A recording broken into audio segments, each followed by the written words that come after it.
Salut tout le monde, j'espère que ça va bien. Ça fait très longtemps que je n'étais pas sorti de vidéo. J'ai pris énormément de retard sur toutes les vidéos qui sont déjà tournées mais pas encore montées. Le montage, c'est vraiment mon gros point faible. Aujourd'hui, on va parler de quoi? On va parler de diagnostic embarqué. Alors dans très nombreuses de mes vidéos, tu m'as vu utiliser le logiciel VCDS. VCDS, c'est un logiciel de diagnostic et de programmation dédié au groupe VAG, donc Volkswagen, Audi, Seat, Skoda. Et c'est son gros point faible, puisque justement ce logiciel est vraiment très puissant, mais il est très restreint en termes de véhicules, puisqu'il n'est utilisable que sur quelques marques de véhicules, celles du groupe VAG. Si malgré tout ça t'intéresse de voir la vidéo et de savoir de quoi je parle, je te mets le lien là-haut ainsi que dans la description et tu pourras aller te faire une idée sur le logiciel VCDS. Là aujourd'hui, ce que je vais te présenter, c'est une petite pépite. Une petite pépite parce qu'elle coche quasiment toutes les cases de ce dont on a besoin quand on veut faire du diagnostic auto, quand on veut faire la mécanique soi-même sur son véhicule.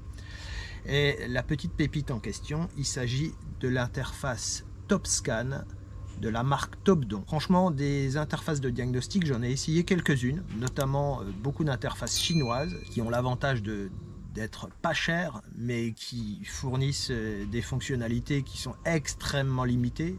Donc autant dire que en ce qui me concerne, ça sert à rien. Je t'en avais présenté une l'été dernier qui permettait, au-delà de lire les codes défauts, qui ne permettait de faire rien d'autre. Là, celle-ci, on ne joue pas du tout dans la même cour.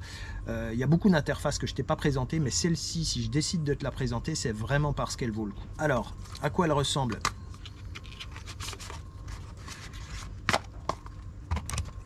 C'est un petit dongle OBD2 qui se présente comme ça. Donc c'est pas encombrant du tout, donc déjà hyper compact, ça c'est le premier avantage, qui fonctionne en Bluetooth sur tous les téléphones Android et Apple. Alors il fonctionne aussi sur tablette. Moi ce que j'aurais aimé, c'est que sur tablette il soit optimisé pour tablette et qu'on puisse profiter d'une taille d'écran plus importante en faveur de la tablette par rapport au téléphone portable. Malheureusement, il n'est pas optimisé pour tablette puisque même installé sur mon iPad, j'ai une taille d'affichage qui n'est pas plus grande que celle que j'ai sur l'iPhone. Donc là, dans cette vidéo, ce que je te propose, c'est de voir un petit peu comment ça s'utilise, comment ça s'installe sur le téléphone. Ensuite, quelles sont les fonctionnalités disponibles avec cette petite interface TopScan. Là, ça tombe bien, j'ai fait récemment la vidange sur la Polo. Je vais te montrer comment réinitialiser le témoin de service. Je vais te montrer comment même faire quelques adaptations, puisque tu le verras, comme j'ai fait la vidange et que je n'ai pas réinitialisé le témoin tout de suite, j'ai plus de 53 jours de dépassé. Donc moi, ce que je voudrais, c'est réajuster le nombre de jours écoulés depuis la vidange. Et ça, tu vas voir, grâce à cette petite interface, on peut faire tout ça. Et pas que, parce qu'il y a plein d'autres fonctionnalités de diagnostic qu'on peut faire également avec cette interface. Allez, c'est parti. Alors, pour tous ceux qui débutent en diagnostic auto, la première chose à faire, c'est de localiser la prise OBD2. Là, je te montre une petite application qui est gratuite et que je trouve vraiment super intéressante parce qu'elle permet, en choisissant la marque et le modèle, d'avoir des indications de localiser où est la prise OBD. Donc là, je te montre pour la Polo en question. On clique sur choisissez votre véhicule. Ensuite, on choisit la marque. Moi, c'est une Polo 6. Là, il y a une petite pub, on zappe la pub. Et ensuite, on a une série de photos qui sont larges au début et puis qui se précisent petit à petit, qui permettent de localiser la prise. Donc là, une première photo avec une flèche rouge qui indique qu'elle est quelque part en bas à gauche sous le tableau de bord. Une deuxième photo qui la localise un petit peu plus précisément. Et une troisième photo qui montre à quoi elle ressemble. Donc une fois qu'on a localisé la prise, on branche le petit dongle OBD2.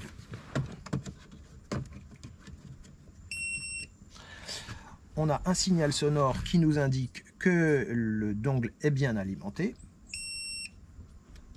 Un deuxième signal sonore qui nous indique que l'on est bien connecté. Donc bien évidemment, avant, il faut télécharger l'application, installer l'application et puis créer un compte. Petite subtilité, pour les téléphones Apple, l'application à télécharger sur l'App Store s'appelle Top Guru. Par contre, pour Android, l'application à télécharger sur le Play Store s'appelle TopScan. Donc au début j'ai eu un petit peu de mal à trouver l'application pour Apple, parce que je ne cherchais pas le bon terme. Mais si tu cherches Top Guru dans App Store, tu vas trouver l'application à télécharger. Ensuite, une fois que cette application est téléchargée, je l'ai dit tout à l'heure, donc tu dois créer un compte à partir d'un mot de passe. Ça c'est super facile, je ne vais pas t'expliquer comment créer un compte là-dessus. On a plusieurs possibilités avec cet outil de diagnostic. On a ici là un petit encadré maintenance avec, si on le développe, tout un tas de fonctionnalités qui permettent d'avoir des raccourcis. Donc ça c'est intéressant si tu n'as pas vraiment l'habitude des outils de diagnostic et que tu cherches quelque chose d'assez intuitif. Moi j'ai l'habitude et cette forme-là ne m'intéresse pas. Donc ce que je fais, c'est que je vais là-haut dans diagnostic, je sélectionne ma marque en haut, donc moi c'est une VV, voilà. Et puis ensuite, il va falloir se connecter avec le véhicule. Alors pour se connecter avec le véhicule, il y a plusieurs possibilités. Une possibilité en manuel, où là, on choisit la marque, le modèle en fonction de l'année. Et puis si on est sûr de soi, il n'y a pas de souci. Mais moi, quand même, je préfère la sélection automatique, qui permet, quand on clique en bas à droite, de lire le VIN, donc le numéro de série du véhicule. Alors là, je suis en train, en même temps que je te parle, de réaliser que ça ne peut pas fonctionner puisque je n'ai pas mis le contact. Voilà, évidemment, avec le contact, ça va beaucoup mieux. Donc là, mon numéro de VIN s'affiche dans le petit encadré en haut de la page, là. Je clique sur confirmer. Donc là, j'ai le choix entre Polo ou T-Cross. Donc moi, c'est une Polo. Là, j'ai une nouvelle page qui me résume les caractéristiques de ma Polo. Je clique sur OK.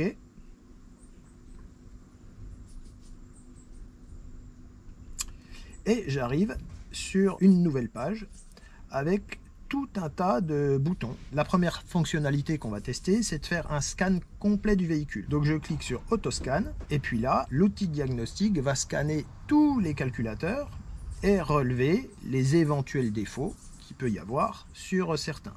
Donc c'est une opération qui est un petit peu longue parce que ça nécessite que l'application se connecte avec chacun des calculateurs un à un pour pouvoir ensuite établir un rapport. Voilà, donc là, on est connecté avec tous les calculateurs. Donc tu vois, je te mens pas, il y en a 1, 2, 3, 4... Merde, j'ai appuyé dessus. Là, j'ai cliqué sur un calculateur. C'est pas ce que je voulais faire du tout. Voilà.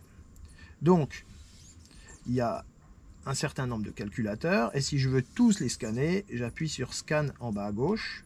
Et puis là, j'ai un petit processus qui se lance. Donc, on attend que tous les calculateurs soient passés en revue. Donc, tous mes calculateurs sont passés en revue. Et ce qui est bien, c'est que les calculateurs ayant un défaut sont placés systématiquement en haut de la liste.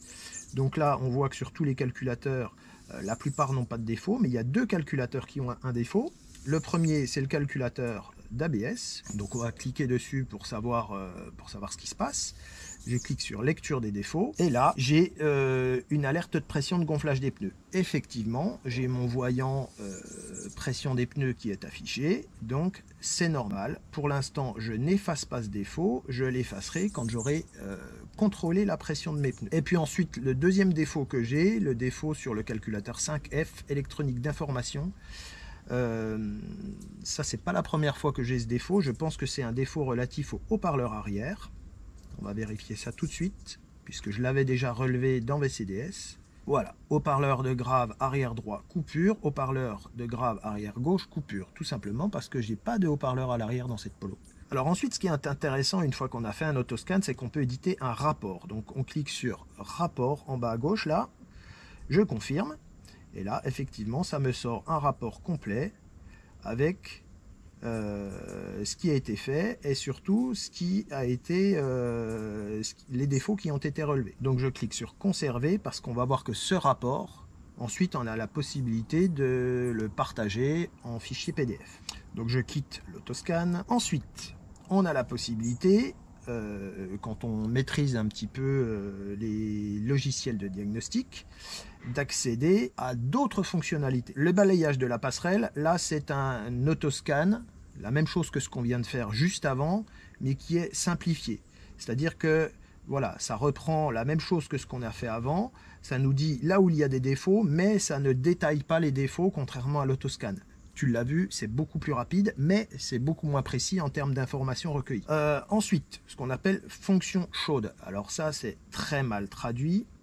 Ce sont des raccourcis vers certaines fonctionnalités.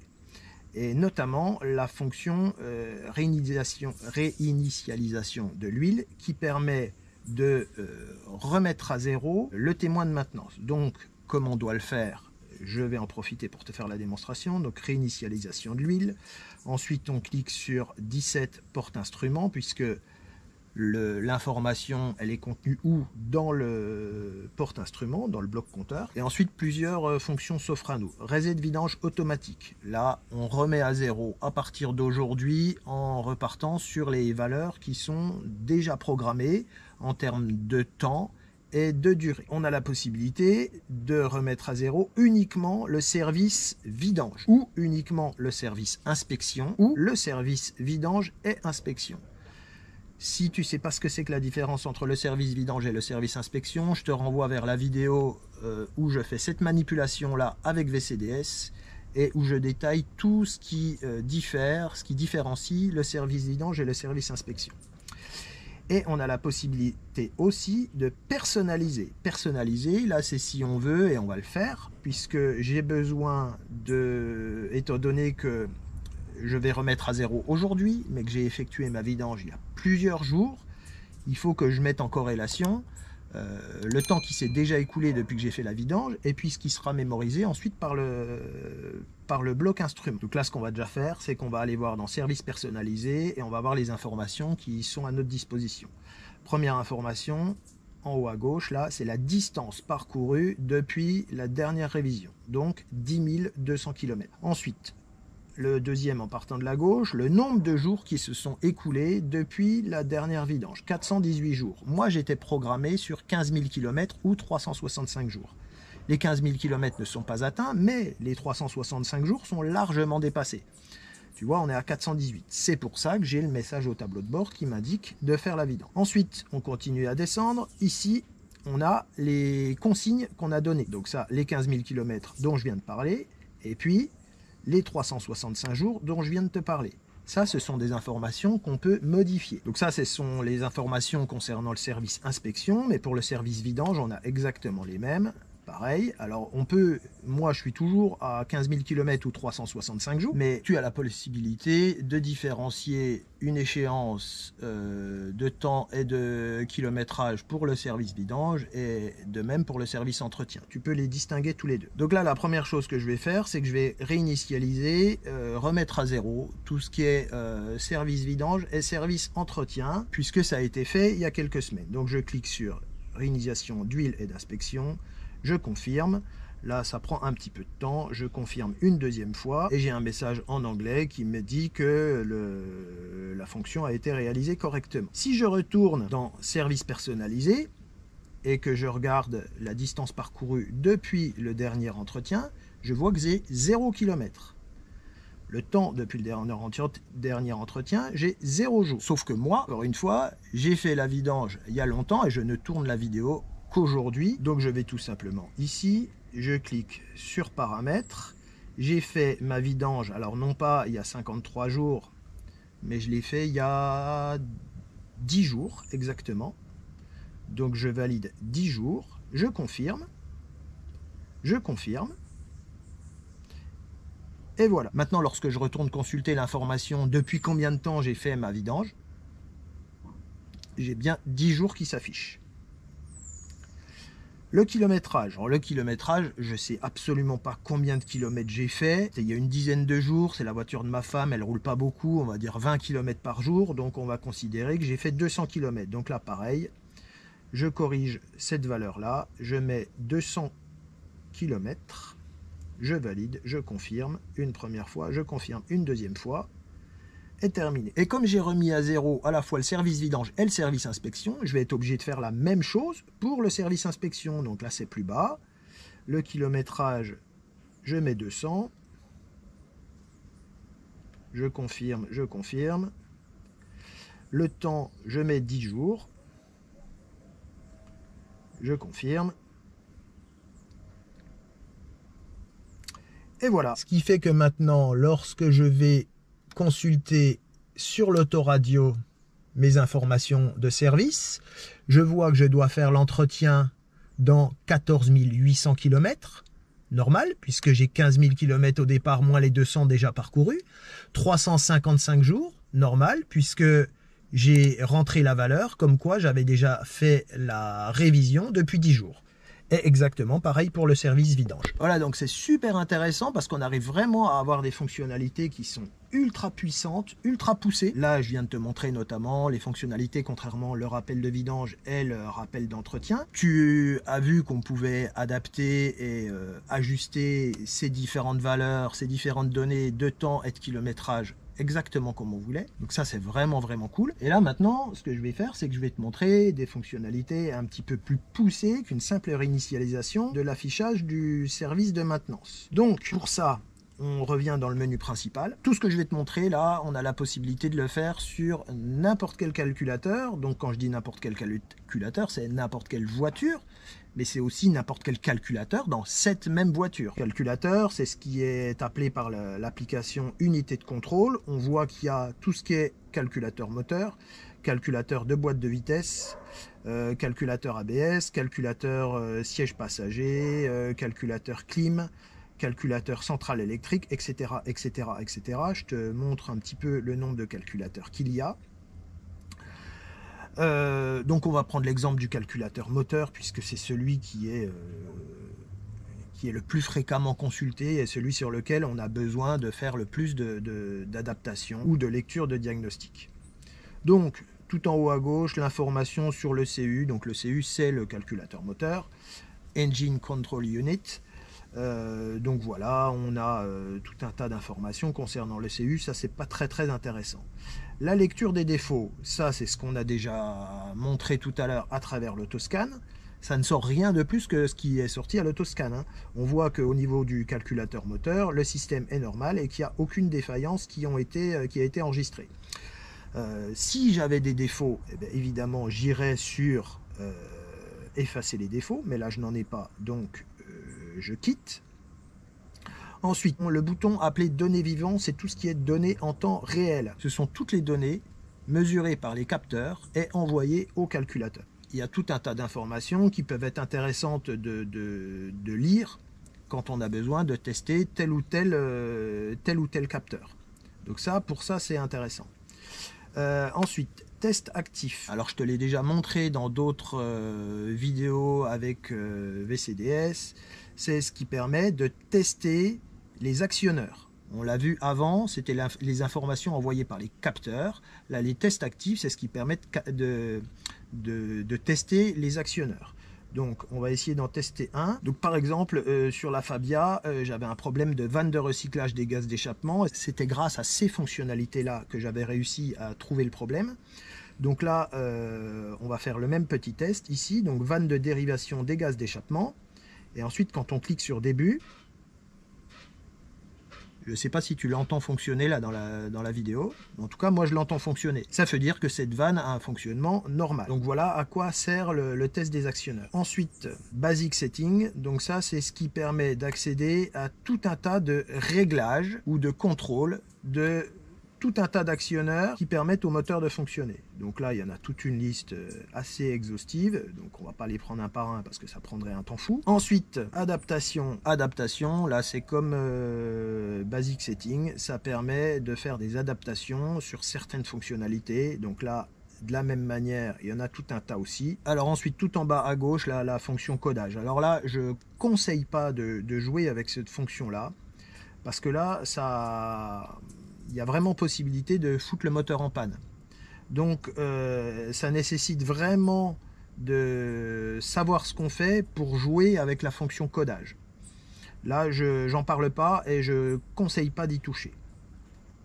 Ensuite, Security Access, ça c'est ce qui permet de rentrer un code d'accès qui va permettre d'activer ou désactiver certaines fonctionnalités. Et donc pour finir, chose super intéressante, quand on est dans le menu principal, on a tout en bas à gauche un petit bouton où il y a marqué information réparation. Et puis ensuite, quand on va sur information sur l'aide à la réparation, on a tout un tas de fonctionnalités qu'on peut faire là. Alors là, je vais prendre la première, apprentissage de ralenti moteur, avec tout le protocole détaillé. Tout le protocole détaillé. Et ça, c'est super intéressant. Là, si je choisis le deuxième, adaptation de la valeur EGR, pareil, on a toutes les étapes détaillées une par une. Et tout ce qu'il faut faire. Voilà, on est revenu sur l'écran d'accueil. Avant de conclure cette vidéo, je veux juste te montrer, rappelle-toi en début, on a fait un autoscan, on a obtenu un rapport. Je te montre juste à quel endroit on retrouve ces rapports. On clique sur son profil, évidemment, en bas à droite. Et puis, dans la barre du haut, là, on a un petit bouton rapport. Et là, si je clique sur le tout premier, c'est-à-dire le dernier que j'ai fait, je tombe sur le rapport que j'ai sauvegardé. Et quand je clique sur partager en bas, j'ai la possibilité de l'envoyer par mail, par WhatsApp, par Messenger ou par tout un tas de canaux différents. Et donc moi, je me le suis envoyé par mail. Et voilà un petit peu à quoi ça ressemble au format PDF. On retrouve toutes les informations de l'autoscan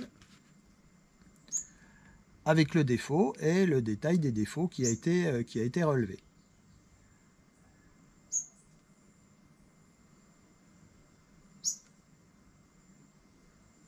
Voilà, donc pour conclure, j'ai toujours été très réticent vis-à-vis des outils de diagnostic pas chers.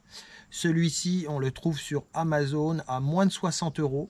La première année, l'utilisation est gratuite avec toutes les mises à jour de toutes les marques est gratuite la première année. À partir de la deuxième année, on a un abonnement de 50 $ qui permet d'accéder à toutes les mises à jour de toutes les marques. Autant de fois que nécessaire dans l'année. Et puis voilà, je pense que maintenant on a tout dit. J'espère en tout cas que cette vidéo te sera utile. N'hésite pas à me le faire savoir dans les commentaires. N'oublie pas de liker, de partager et bien évidemment de t'abonner si ça n'est pas encore déjà fait. Et puis moi je te dis à très bientôt dans une autre vidéo. Allez, ciao!